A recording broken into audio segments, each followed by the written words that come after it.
د استاد بچیا ډېرې خبرې دې زده کړې خو کار دې زده نه که او هغه دادا دې وایي چې دیاړي وله زیاته که ته به وایې چې دلته یې زه راغونډومه تربوران هم ګورې مټې دا مټې د ځان نه پرې نه کې خانخېلې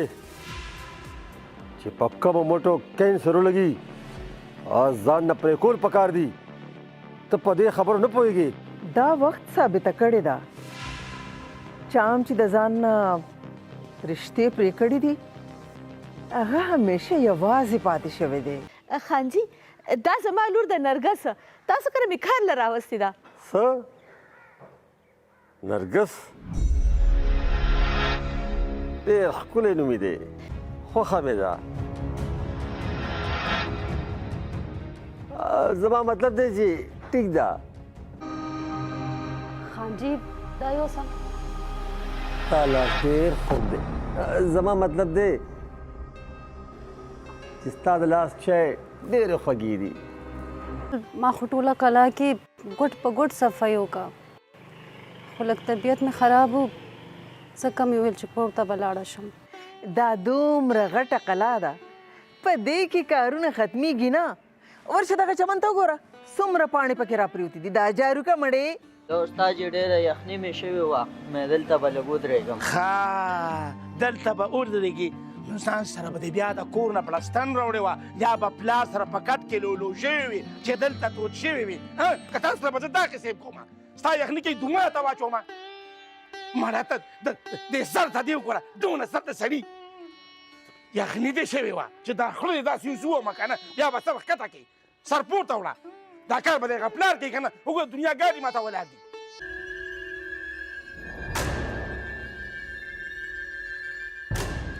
ودرېږه نرګس دا ولې داسې وارخطا شوې ما چې ووینې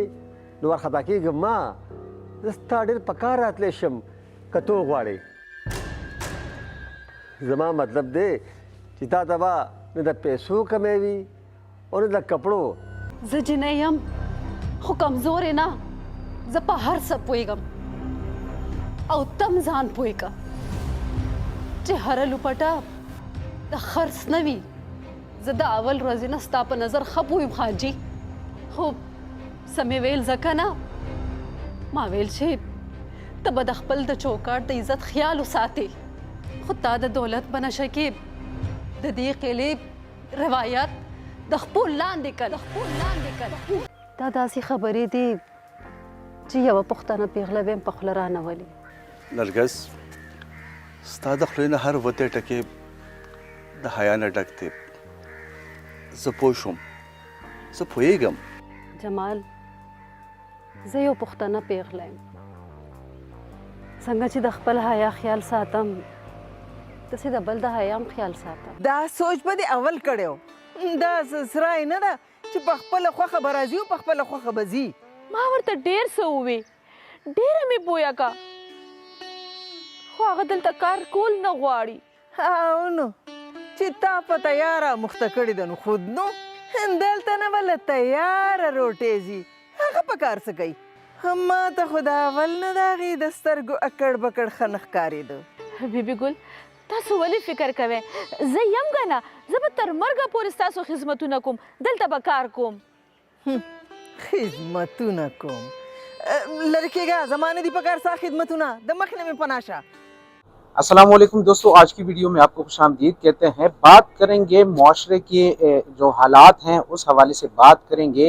एक अच्छी वीडियो आज हमने देखी, सोशल वीडियो जो बनाई गई है, ड्रामा बनाया गया है पश्तो में और वो अक्कासी करता है हमारे इस मुआशरे की जो कि आजकल के जो हालात हैं, चाहे हम वो बच्चे हैं, ख़वातीन हैं, लड़कियां हैं या जो भी है, एजुकेशन हो या काम का मामला हो, अक्कासी की गई है उस वीडियो की और उसको पेश किया गया है आज पेशावर प्रेस क्लब में लोगों के सामने। तो उस हवाले से बात करेंगे। उस ड्रामा में जो अदाकारा है उन्होंने जो काम किया है, उस वीडियो के बनाने का मकसद, हमारी वीडियो का जो मकसद है वो एजुकेशन है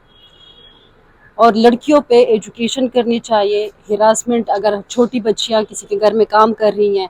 और वहाँ के बड़े या वहाँ के मेल जो है उसको ایک ہراسمنٹ والی نظر سے دیکھتے ہیں، تو یہ اس پہ یہ ویڈیو بنی ہے۔ اور ہماری یہ کوشش ہے افطار صاحب کی، اور ہماری ایک ٹیم ہے، اور ہم ایک ایسی ٹیم ہے کہ ہم اپنے مقصد میں انشاءاللہ کامیاب ہو جائیں گے۔ اور یہ ہمارا کام صرف آج کی حد تک نہیں ہے، یہ چلتا رہے گا، اور انشاءاللہ ہم بناتے رہیں گے، ہم تھیٹرز بھی کرتے رہیں گے،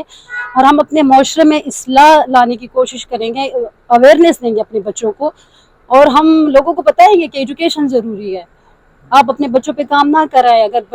بچے میں اپنا ٹیلنٹ ہے تو وہ انشاءاللہ وہ کر دے گا سب کچھ، وہ آپ اس کو صرف پش کریں،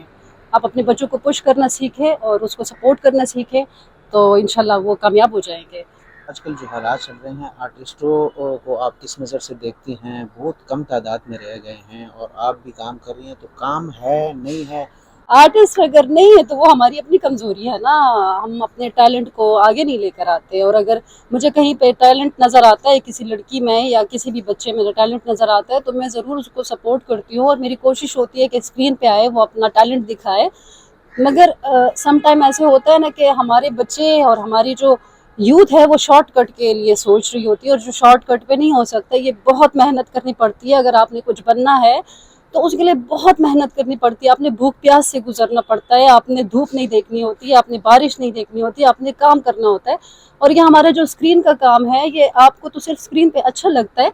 مگر یہ ایسا کام ہے کہ اس میں ہم یہ نہیں دیکھتے کہ سردی ہے، گرمی ہے، جو بھی ہے، ہم نے محنت کی ہے، اور اس محنت نے انشاءاللہ ہم آگے بھی کرتے رہیں گے، محنت کبھی رکنی نہیں چاہیے۔ مگر ہمیں اپنے ینگ جنریشن جو لڑکیاں ہیں، میں ان سے کہوں گی آپ آئیں یہاں پہ، اپنی محنت سے اور اپنی لگن سے نام بنائیں، کیونکہ نام بنانا بڑا مشکل ہوتا ہے، کیونکہ 2-3 سال میں نہیں بنتا۔ ہمارے ہاں یہاں پہ ٹیلنٹ آتا ہے 2-3 سال میں کام کر کے، بدتمیزی سے آتی ہیں، بدتمیزی سے چلی جاتی ہے، نہ ان کو بڑوں کی رسپیکٹ کا پتہ ہے۔ ہمیشہ سے اپنے سینئر کی رسپیکٹ کرنی چاہیے، تبھی کامیابی ہوتی ہے، اور ٹائم کا پابند ہونا چاہیے، کمٹمنٹ ہونی چاہیے۔ بہت بہت شکریہ، آپ سے بات کر کے بہت اچھا لگا۔ یقیناً ٹیلنٹ بھی ہے، ٹیلنٹ کی کوئی کمی نہیں ہے پشاور میں، خیبر پختونخوا میں، بلکہ پورے پاکستان میں، لیکن ان کو ایک پلیٹ فارم دینا چاہیے، اور اسی پلیٹ فارم کو دیکھتے ہوئے انہوں نے یہ ڈرامہ بنایا جو کہ عکاسی کرتا ہے ہمارے اس معاشرے کی کہ اس میں کیا چل رہا ہے، اور چاہے وہ ہراسمنٹ کی بات ہو، ایجوکیشن پہ بات ہو، یا چائلڈ لیبر کی بات ہو، تو وہ تمام تر